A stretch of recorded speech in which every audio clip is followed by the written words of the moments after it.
Avec Nature et Bien-être, on s'intéresse au Lassa. De quoi il s'agit véritablement? Heureuse d'annoncer son invité pour nous entretenir sur le sujet. Mais avant, je vous invite à suivre ceci. Chère population, la fièvre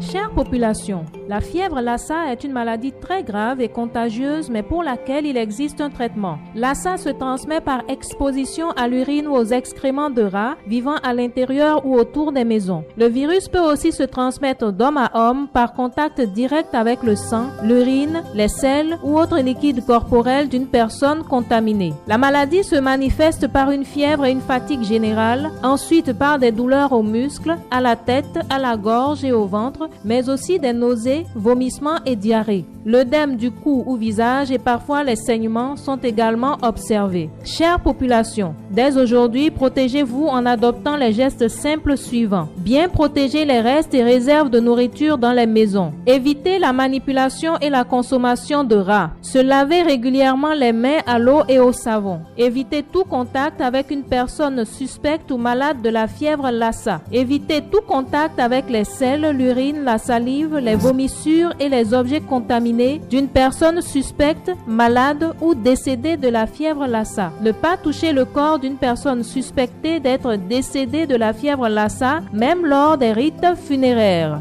Dès les premiers signes, se rendre immédiatement au centre de santé le plus proche. Le traitement est efficace si l'administration de médicaments est faite très tôt. Adoptons les gestes et les comportements qui sauvent et parlons-en autour de nous pour nous protéger. Ceci est un communiqué du ministère de la Santé et de ses partenaires.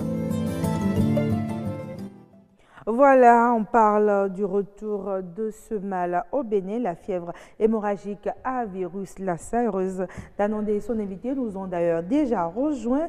Aujourd'hui, heureuse d'annoncer, bonsoir. Bonsoir Aniat Bello. Comment ça va? Je me porte bien. Alors, tout le monde ne se porte pas bien, vous allez nous en parler.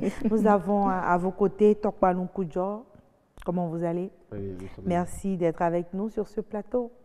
On parle d'un sujet sérieux et beaucoup de populations sont d'ailleurs déjà affolées. Heureuse d'annoncer, vous nous dites de ne pas vous inquiéter. Les solutions sont là. C'est sûr. Nous avons un représentant du ministère de la Santé là, qui fait partie de la commission installée pour la prise en charge médicale, psychologique et tout ce qui va avec, et le suivi de l'épidémie. Alors, docteur Koudjo, on nous dira que nous sommes déjà à une cinquième épidémie, cinquième fois que le mal survient après 2014. Nous en avons enregistré en 2015, en 2017, et pour 2018, ça fait déjà la deuxième fois. Exactement. Entre janvier et mars, on en a connu et on est en train de vivre la deuxième situation. Qu'est-ce qui explique cela? Ce qui explique cela, madame la journaliste, d'entrée de jeu, je me permets de vous remercier pour l'intérêt que vous portez à la question d'abord. Oui. Parce que ça nous concerne tous et il faut communiquer autour. Maintenant, ce qui explique cela, c'est très simple. Si vous voyez l'itinéraire et la période dans laquelle l'épidémie survient au Bénin, c'est facile de comprendre. D'abord, l'itinéraire, c'est souvent nos parents qui vivent au Nigeria, qui reviennent dans la période de novembre, décembre, janvier et qui reviennent avec la maladie de façon classique. Voilà, c'est comme ça. Ce qui est encore le cas pour cette fois-ci. C'est également le cas pour l'épidémie actuelle. Voilà.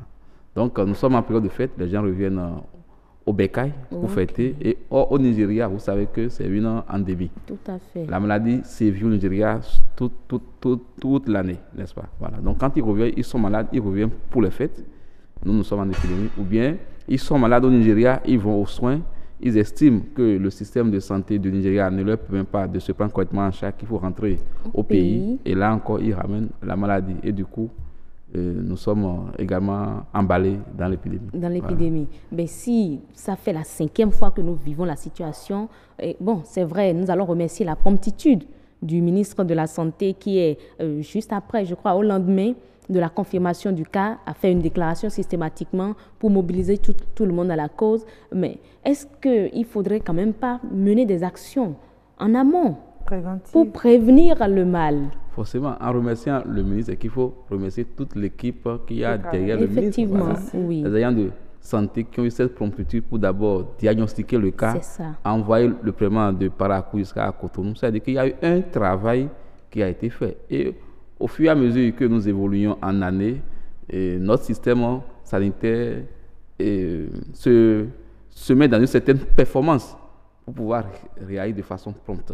Donc, des actions ont été forcément menées, ce qui a permis aux agents de santé de Parakou d'avoir vite le déclic de penser à la maladie et de dire attention, il faut faire des prélèvements et il faut confirmer. Et il y a eu la promptitude également du ministre qui, depuis le 7, a déclaré que le Bénin est en épidémie. Donc, il y a eu des actions. Il y a eu des actions de communication aussi, parce que quand vous n'êtes pas en épidémie, les actions que vous menez en période non épidémie sont différentes des actions que vous menez en période d'épidémie. Voilà. Mais la période non épidémique, quelle action menez-vous pour que l'épidémie n'existe pas? Ah non, on ne peut pas mener des actions pour empêcher l'épidémie d'exister. Parce que ça ne vient pas à l'homme, à moins qu'on demande aux gens de ne plus rentrer au pays.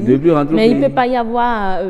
parce que je sais que dans d'autres pays, avant d'aller dans d'autres pays, il y a des vaccinations que vous êtes contraint de faire avant d'entrer dans ces pays. Peut-être il faut penser à ça. Par rapport aux fièvres hémorragiques, il faut dire qu'on n'a pas encore des vaccins qu'on peut faire à l'échelle d'une grande masse pour dire maintenant, vaccin contre polio, faites ça, vaccin contre la fièvre jaune. Non, c'est pas ça, on n'est pas encore là.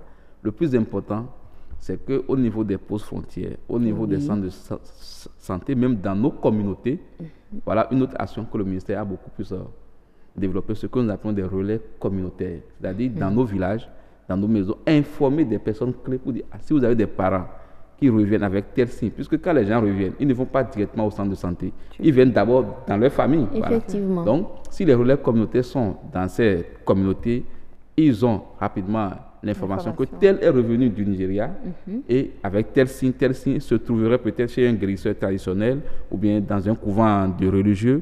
Ils vont vite informer le système de santé pour qu'on aille voir de quoi il s'agit et qu'on amène les gens à l'hôpital.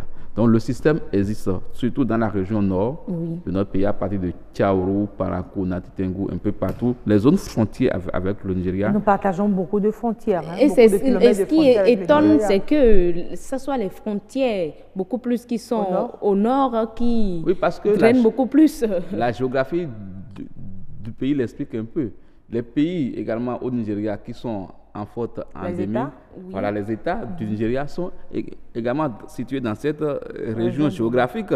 Et le flux entre nos deux pays, le Bénin et le Nigeria, au nord également, avec des ethnies qui se ressemblent de part et d'autre, donc ça passe aisément. Ça passe inaperçu. Voilà, donc ce sont nos relais communautaires qui vont forcément nous accompagner à faire rapidement le diagnostic, c'est-à-dire à dépister les cas et les orienter vers les agents de santé pour qu'on puisse les...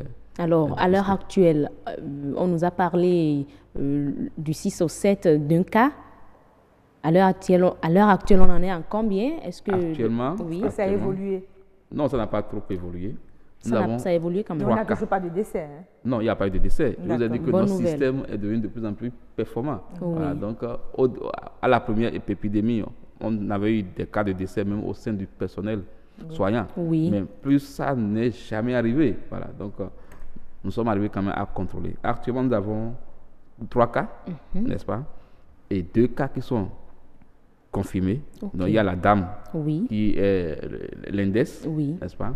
Et il y a son époux qui est confirmé. Voilà. Et il y a donc l'enfant qui est un cas probable que nous attendons également les résultats. Je croyais qu'on devrait remonter aussi sur la piste de tous ceux qui ont peut-être sont revenus avec elle. Oui, exactement. Nous avons dénombré et identifié les différents contacts qu'elle a eu à avoir. Et nous sommes à l'heure actuelle, à la date du 11 aujourd'hui, nous sommes à 35 cas, n'est-ce pas, avec 34 cas en milieu hospitalier. C'est-à-dire, la clinique où elle a été amenée, il y a eu 2 cas contacts. Et au sein de l'espace hospitalier même, il y a eu 32 contacts avec elle. Et tous ces contacts-là sont sous surveillance. Exactement. Donc, s'il faut peut-être... Voilà, ça ne descend pas. Donc, on peut dire aux populations, beaucoup plus ceux qui sont au sud, de ne pas trop s'affoler. Les dispositions sont prises. Le ministère de la Santé s'occupe de tout le pays. Que vous soyez au sud, à l'est, au nord, à l'est, n'est-ce pas? C'est vrai que la grande métropole du pays, c'est Cotonou. Ce qui fait peur aux gens, c'est de dire qu'il y a un cas à Cotonou, Porto-Novo et autres. Voilà. Mais nous n'en sommes pas encore là. Le cas est circonscrit, l'épidémie est circonscrite. Et je sais qu'on ne va pas dépasser ces cas-là. D'accord. Vivement. Alors, heureuse Anondé, si vous permettez, jusque-là, c'est vrai qu'on n'a que des cas de transmission du mal d'un homme à un autre, mais il ne faudrait pas qu'on oublie qu'au départ, ça vient d'un animal. Forcément. Et si aujourd'hui, on a encore des zones insalubres, et on ne vit pas, notre cadre de vie n'est pas toujours sain et tout ça, il faudrait aussi que les politiques, en période de non-épidémie, puissent aussi nous emmener à assainir davantage nos cadres de vie. Je partage votre point de vue, mais il y a une chose. L'hygiène part d'abord de l'individu. C'est ça même. Qu'est-ce que chaque Béninois fait de sa demeure, de l'hygiène de son domicile, de l'hygiène de ses latrines, de l'hygiène des rues? Le Béninois a l'habitude, dans un taxi, de rapidement jeter un sachet dans la rue, n'est-ce pas? Donc, il faudrait déjà que ça commence par nous-mêmes. Mais est-ce que déjà les actions menées par rapport à la riposte sont des actions interministérielles? Le ministère de l'Environnement est impliqué. Bon, le ministère du cadre de vie, je dirais, est-il impliqué? Tous les ministères engagés sont impliqués. Ce qui a fait que déjà la première rencontre, eux tous, ils étaient là avec le ministre de la Santé pour prendre des décisions de concertation. Le ministère de l'Intérieur est impliqué, la Défense, tous les ministères sont impliqués, le cadre de vie est impliqué. Et le ministre a passé tout le week-end à Parakou. Effectivement. Pour pouvoir lui-même prendre le bâton de commandement, vu qu'il y avait également une grande affluence à Parakou en ce temps, pour pouvoir mettre les dispositions sur place. Alors, très rapidement, pour terminer, on ne va pas quitter ce plateau sans rappeler très rapidement les moyens de prévention. Très rapidement. Les moyens de prévention sont basés sur l'hygiène des mains. C'est-à-dire que se laver régulièrement les mains, n'est-ce pas? Protéger les repas, éviter à l'heure actuelle de consommer les viandes d'agouti, de rat, enfin ce que nous appelons les viandes de brousse. Voilà. Et en cas de décès suspect d'un parent, qu'il soit venu du Nigeria ou pas, il faut forcément déclarer aux structures de soins. Et quand c'est un cas suspect de l'ASA, que les parents ne procèdent pas à l'inhumation. Il faut confier cette inhumation que nous appelons inhumation digne et sécurisée au personnel de soins formé pour pouvoir le faire. Ça permet de limiter parce que les fluides ou bien les liquides qui proviennent également des corps sont également dangereux et très très contaminants pour le contexte. La ribavirine est disponible? Elle est disponible en comprimé et en injectable en quantité suffisante pour... Parfait. Il faut informer, tout le monde ne sait pas ce que moi je sais, mais tout le monde ne sait pas. La ribavirine, c'est la molécule avec laquelle on traite la fièvre Lassa. D'accord. Donc, si on a des malades, il ne faudrait pas qu'ils aient peur. Le médicament est déjà disponible. Mais le médicament est disponible, Aniad Bello. Je ne suis pas d'accord avec vous. La ribavirine est disponible. Merci beaucoup pour votre disponibilité à vous aussi. Merci le plateau, c'est comme je les aime. Que des bonnes nouvelles pour vous.